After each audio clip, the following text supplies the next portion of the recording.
And welcome to Voices of Truth, one-on-one with Hawaii's future, brought to you by the Kiwani Foundation. I'm Ahu Keikahu Cardwell, and here we are today in Ewa Beach. We got a very interesting guest on the show, so let's go on over here and meet him. Mike, aloha. Aloha.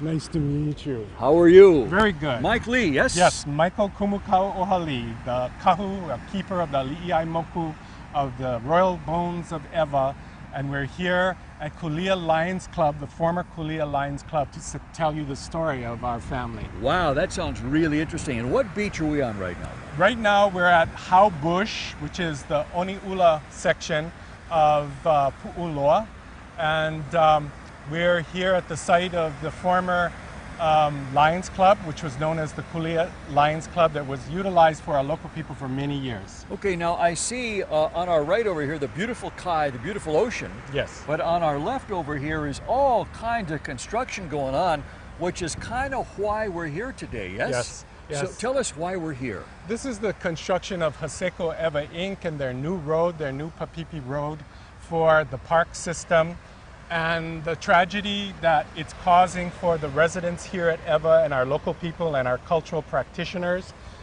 because they have decided not to put for public hearing or testimony to bring in the input of the people by circumventing the system of utilizing the Parks Department as a private developer and going around wastewater management to sign off on the construction of a complex sewer system. Okay, good. So let me stop you right there. And what I just heard you just say, Mike, is that because they're circumventing the law, this area is going to be ruined.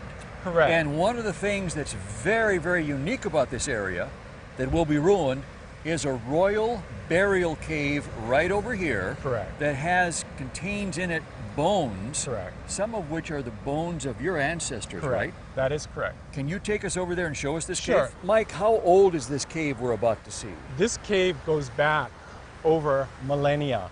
So it is thousands of years? Thousands of years, when this was a natural reef, and over the centuries, as the water level dropped during the ice ages and then rose again and built up another layer, what we have is what we call a karst, or a cave system, whereby our lava tubes, our natural lava tubes, bring acidic water that eat through the limestone, and it creates these fissures or karst systems that the Hawaiians utilized instead of digging and knocking yourself out for EV or even protection as a shelter. They would find the entrances to these caves and go down in them.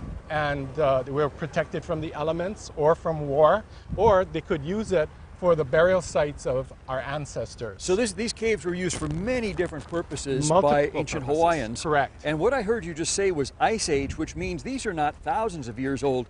These are hundreds of thousands of years, Exactly. maybe 1,000,000 years old. Exactly. Like In fact, in some of the sinkholes here, where the top is broken into, ancient Hawaiian flightless birds' bones are found. Really? So, and we have even in this area, we have some ancient taros that are still in these karst systems that have broken open. In fact, we have the rare red ilima that only grows next to the humidity of a karst system like this that has been broken into, that we call a collapsed cave entrance, and they have adapted themselves to the humidity of this area. Now, Wow. as you can see here, this is... Oh my goodness, they, look at that. They have capped So this is one of the cave entrances. Yes, this is one of the cave entrances that that. they've capped. And as you can see, it's hollow for about 8 feet. Yeah. And it goes down, and there's fresh water inside here. Yes, I see that. And it goes out here in a bladder form, and there's a big spring that comes out here.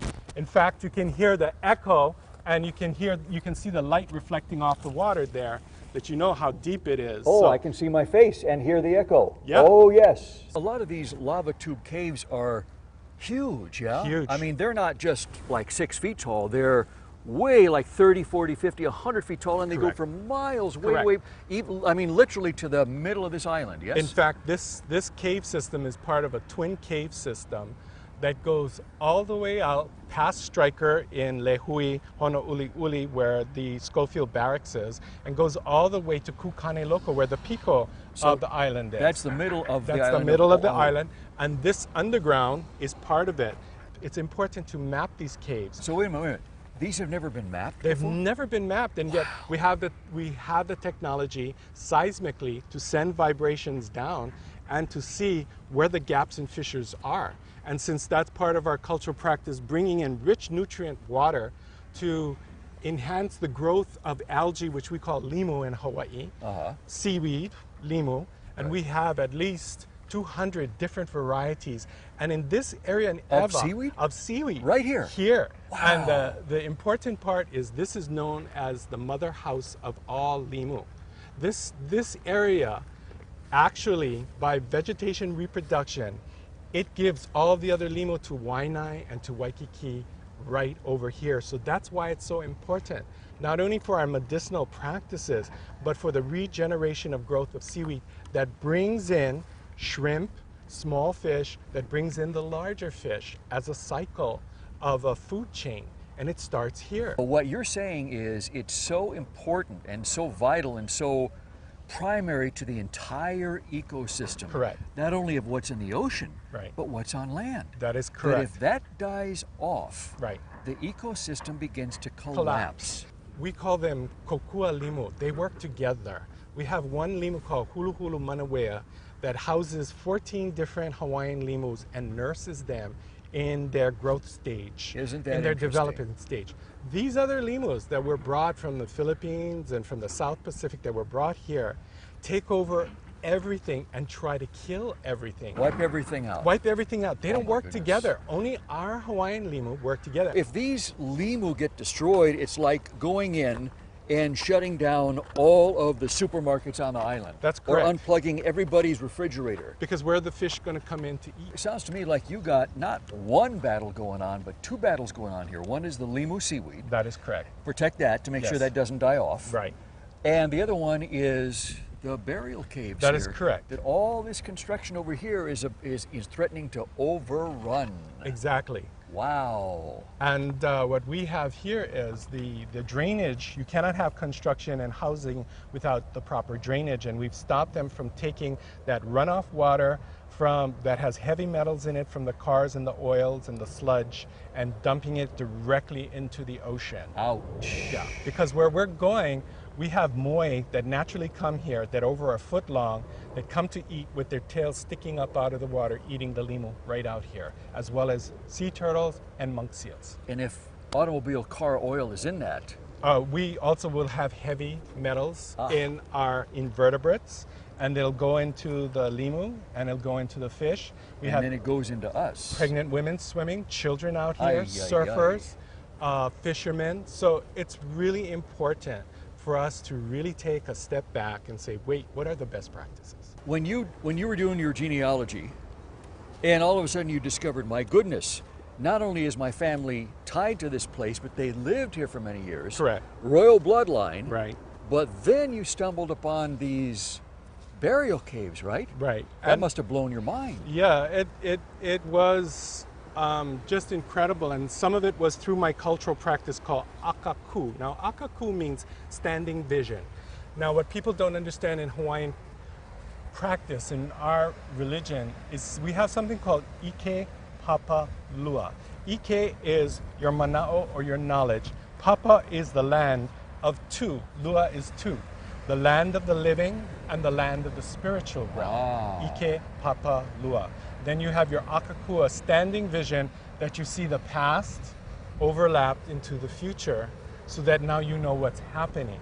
So that helped me not only discover where the sites were, including Kuali'i's head is out here in one of the burial sites, and also find the documents to prove it, like the last prince of Kauai is buried out here. Mikahela Kikauonohe, one of the wives of Kamehameha II, her first husband is buried out here. But it showed me where to look and find these burial caves My goodness. and GPS them. So you came out here and you went, oh my goodness, here they are. Right, Just like it says. right. How did that make you feel? Well, it was a humbling experience because what it did is now your work is beginning, kid. Yeah. Now it's time to protect Yeah. the family and to bring out those hidden treasures, because if we don't bring them out, we can't protect them. Yeah. So we need to bring them out and educate people to why this particular part of history is so integral to understanding how this island and Kauai evolved and why future generations need to be a part of that protection process. Wow. So really, you were in for a surprise, but you didn't know it, that you thought your work maybe was winding up? And then what happens is, as I'm traveling on this road, I look towards where that big bulldozer is, right over there, and I see the tsunami-like water, black water, gushing from that area in October of 2004. Coming this way. Coming this way Oh from the my land, not from the goodness. ocean. Wow. And so I see that water, and then the word came that the developer had broken into the underground chamber and had removed ki'i and funerary objects. So from that point on, the responsibility was, you have to do something about it, which led to my last contested case against the developer for the EV in July 26, 2011, as I was my own attorney in this contested case of the shrinkage of the marina. So, Mike, you mean to tell me that you, just one guy, acted as your own attorney and went up against these big developers in court? Correct. Because you knew this place had to be protected. Correct. Because it was not only for everyone in Hawaii, Correct. but specifically for your family. That is correct. The family of your past, but also the family, your family of today, That and is the correct. family that has yet to come. Yes. Wow. Yeah. And so one of the tragedies is the site out here where the family is buried is one of the most dirtiest beaches in all of the state. And yet, when we talk about a destination zone for people to come and understand what Hawaii was all about, and the great kings like Kuali'i, Ka'ahana, Ka'eokulani, they're all buried out here. They're right here? They're right here. They're all Wow. buried out here. The major kings of Oahu and the royalist blue blood lines are buried right out here. And it's a tragedy if we don't step up and protect them. So, Mike, have you been winning these cases in court? Won on every single case. Really? Won every single case. Are you a trained attorney? I actually took in college international law with Dr. Smith. I didn't, he was with the State Department. I just love law, but I did not know that someday I would need it. You had no idea what this was going to be useful for. This is how funny. My family used to own the Willows restaurant. Oh, really? And underneath there is Karst cave system that had 28 gods, and it's all part of history. And at the time, I knew they existed, but I never thought that I would be fighting the battle of protecting those kind of Karst cave systems. Isn't that fascinating? Yeah. Wow. Yeah. Wow. Just ironic the way. And then they found an ali'i in 2001 of January 5th with 6-inch Niho Palawa and 5-inch Niho Palawa nestled in her hands. Never found in the history of these islands, with Chinese glass beads instead of human hair. Red and Chinese glass beads, dating it to around 1796. So you mean to tell me those things came from China, Asia? Yes, because remember, my grandfather and others were bringing trade since the 1780s Wow. to here. So they knew, and they were trading sandalwood for Chinese goods. And this ali'i has buttons as well. So her body was adorned with both things from Hawaii, Right. but things from Asia, China. Amazing. Glass beads. So, Mike, as we were walking back along the beach there, Right. we're looking down at the sand, Right. and all of a sudden you pointed and you said, Ehu, there's something for you. Yes, yes. And I looked down, and here was this shell Yes. halfway sticking out of the sand. Right, lehu. This is a lehu. A lehu, that's a kari. And this is used to be a lure for the octopus, the he'e. Oh, yes. Yeah. Look at that. Yes. So the octopus thinks it's alive and will attach itself around, and then you pull it up you pull and it up, got and you your got the food. octopus. Yeah. You got your dinner. That's right. This is beautiful. May I have this? That's yours. Oh, that's mahalo. Keakua's gift to Mahalo. you. That's wonderful. That's wonderful. This is a surprise for me to have this today. Yeah. And, you know, I get the feeling the surprise for you here in all of this was to find this big family. Yes. That you didn't know you had. I mean, not a few relatives or ancestors, right. but going back hundreds of years and thousands of people. The Komalipo itself. Yeah. Yeah. The creation chant. Exactly. And all of a sudden, your genealogy goes from like this to like this, and just like, whoa. Exactly. From only knowing 75 of our relatives to having this huge volume of people, and I must have about 50,000 cousins within that royal genealogy. Wow. So Mike, how has this changed your life? You know, I was the person watching the Kamehameha Day parade, and I remember one of my grade school girlfriends that I had, and she was Hawaiian, and as you can see, I don't look very Hawaiian because I'm 1/5 Hawaiian. And she would say, I'm related to Kamehameha. I said, I know that because look at you, you know, your beautiful olive skin and your nose and everything, yeah. And I always thought, you know, that's it. But to find out, instead of sitting on the curb watching the Kamehameha Day parade, that was grandpa, you know, and great-grandpa. And Kamehameha was your great-grandpa? My 4th great-grandfather, Oh. Kamehameha III, and Kamehameha I is my 5th great-grandfather. Wow. And that we're in the wills of all the Kamehamehas, our family line, the Meek family, from Kamehameha III, 4, 5, Victoria Kamamalu, and William Charles Lunalilo. In fact, my grandmother is buried with William Charles Lunalilo. So, I mean, some of the biggest names in Hawaiian history are all Papa. Yeah. They're Papa. And, Yeah. and to make it even larger, part of Hawaiian cultural practice for ali'is is something called po'olua, which means other ali'is came in who were related, they were cousins, and they said, this is my son too, I hanai. So They adopt. They adopt. Once you hanai a person, they automatically become Hawaiian, no matter what they are.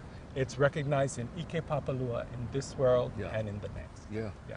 So obviously, this whole thing had a profound effect on your life. Not only what you thought and believed, Right. but what you did each day, your actions. Right? Right. How did your day-to-day life change? Well, it set me on this quest, no longer to live in the workaday world, but to do the right thing. And the right thing was to protect the family. That obviously, The family here. the family here, and throughout this entire area from Lehui to Kukane Loko, all the way down, especially in the underground caves where they're resting, to make sure they're afforded the dignity that they had in life, that they now have in their repose. Mm-hmm. So it allowed me to do now research as my new field of interest, besides testifying, advocating, and educating people on what this history is. So really what we're talking about here, Mike, is this may not look like it. In fact, it doesn't look like it,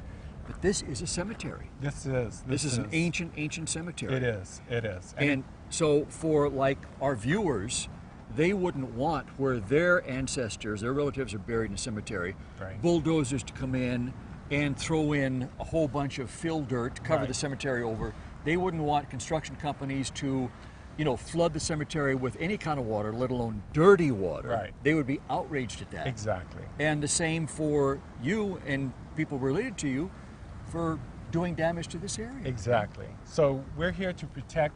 We're not here to stop development. We're here to say, look, here are the 7 sites, so go around them.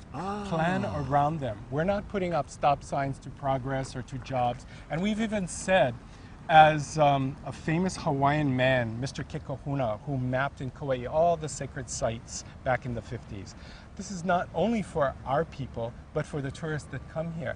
Imagine to highlight these sites for our Hawaiian cultural practice, as well as learning for our keiki and the next generation, but as a hub destination for tourists. So the different businesses here would also benefit from having people stop by, buying cameras, buying sodas, buying sandwiches, going out to these places and having them designated as cultural sites. Wow. So really this is for the whole world to come here and learn. Exactly. And what they learn, they can take home those ideas and principles and make where they live in their world Exactly. a better place. Exactly. And so you're not anti-development at all. No, not at all. You just want it done in the right way, where it's pono or correct for Exactly. everybody. Best practices. Best practices, Yeah. yeah. Exactly. Wow. So, you know, when this is properly done here, what should this look like? If this is properly done, what I'm asking for is a pu'uhonua. And a pu'uhonua is a huge heiau. I want a huge white heiau built at the entrance of the marina to reposit the iwi in protection Put the above, bones in with there. the bones above the water line, so as global warming continues, they're not destroyed. They have feather capes, they have wooden ki'is, All those things are currently down are in all the down cave, there in buried, the caves. Buried in the caves. And they should be protected for the next generation. And I don't even mind photographs so that people can understand and learn from the past. As the keeper, that I put in all the documents, I don't mind photographs being taken of these objects and placed in a museum, maybe here, a site, so that people can be educated and appreciate what this significant cultural history is for the entire state. Wow. So it sounds to me, Mike, like you got a lot of work to do still. Exactly. Yeah, which comes back to the quest. Yeah, it's the quest. I think we're in the midpoint of the journey. It's got a long way to go. Yeah, you're going to be one of those people that dies in the saddle. Exactly. I'm sorry to tell you Exactly. that. Oh, no, I like that. I like that a lot. Yeah. I've seen too many homes to say I'd rather be in the saddle to the very end. Yeah, so there's no days off for No, you, no thank you. holidays, nothing No, like thank you. that. Swear those things off. Yeah. How much longer will it take, do you think, to get from here to I having think, it that way? I think that we could do a trust for the building of the Pu'uhonua by 2018. Really? I really do believe that can come. That's just a few years down the road. It's just a few years down the road. It's very ambitious, but I do believe that can take Wow. place. Yeah. That would be amazing to have this area transformed like Right. that. It would. Yeah, you know, what impact do you think that would have on people when they come and see Well, something like that? The thing is, number one, I've always invited the local community here that you're part of my family. So I want you in on the plans of this so that the density is not buses like in Laie where people say this is unlivable, but it's controlled. Because again, do the right thing. And what about the people that visit here, the tourists? What impact would it have on them, do you think? I think it'd be really significant to be able to see the pictures of the feather capes, to be able to see the funerary objects in photographs, and to go to the actual site of multiple kings that are named specifically, and that they can read the chants of those kings buried in that pu'uhonua. Mike, how many people do you think currently know that this exists here? Very few. I mean, very few. Maybe a handful. Really? Yeah. Wow. Yeah. Wow. So this is like an open secret, if you will. Exactly. That very few people know about. Exactly. I was released from the kapu when I was teaching at a private school in 1994. Papa Nui, my 60th great grandmother, which I didn't know why she came down, was living by School Street, and her heiau is above there. She came down and picked me up and said, "You're released from the kapus." I said, "I am?" Meaning that you could then publicly talk I about could it, right? publicly talk about all these things that I was taught all my life. Wow. Yeah. And that's really when your quest kicked off. That's when it kicked off. Kicked into gear. Kicked into gear, and I didn't even know for what at the time. Yeah. You know, Yeah. and it was a progression on its own to protect the limu. And remember, the death of Captain Cook first started when a chief went by and they shot him. Captain Cook's men shot him. His name was Chief Kalimo. So never think that you can walk haughtily on limu and not get flattened and slip and fall down. So again, limu, a little thing, Yeah. little stuff in the palm of your hand, looks like a strand of hair, Right. is very, very powerful. It's very powerful. It started life and it can end life. So it can take you down. If you walk haughty on the limu, it's called mana inoa, the power of the name. But it can also protect life. It can protect life. In fact, for our kahunas, it takes away curses. And the limu kala has the mana of forgiveness. So in this, we want redemption for everyone. Reset the button, do it right, and do in the Hawaiian heart of pono and forgiveness. Do it the right way. Do it the right way. Wow, Yeah. wow. And Mike, on that note, we got to end. I don't want it to end because this is so fascinating. Thank you so But much. thank you. Mahalo for being Mahalo on for Voices of coming. Truth. Mahalo for the shell. Gift from Keakoa. And mahalo kia kua. And I hope that the limu here continues to protect the bones of the ancestors, your ancestors, that are buried here. And I really hope to be able to come back in a few years and see this place transformed exactly the way you want it. You're welcome to the Pu'uhonua dedication. Mahalo, mahalo. And mahalo to our viewers for joining us on this fascinating visit here. And remember, you can watch us on the web, Voices of Truth, at voicesoftruth.tv.com 24/7. I'm Kahu Cardwell for the Kiwani Foundation with my special shell. And until next time, ahui ho!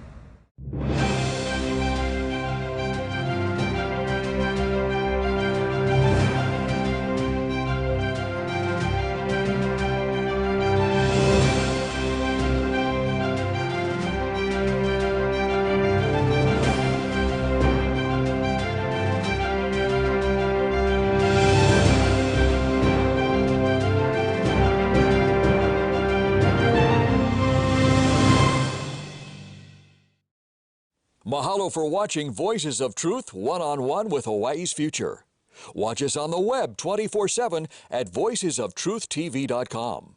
You'll find all our shows, including this one, in case you want to see it again or share it with family and friends. Also view our weekly video commentaries at freehawaiitv.com. And check out our blog, published daily, at freehawaii.info. It's all part of the Free Hawaii Broadcasting Network.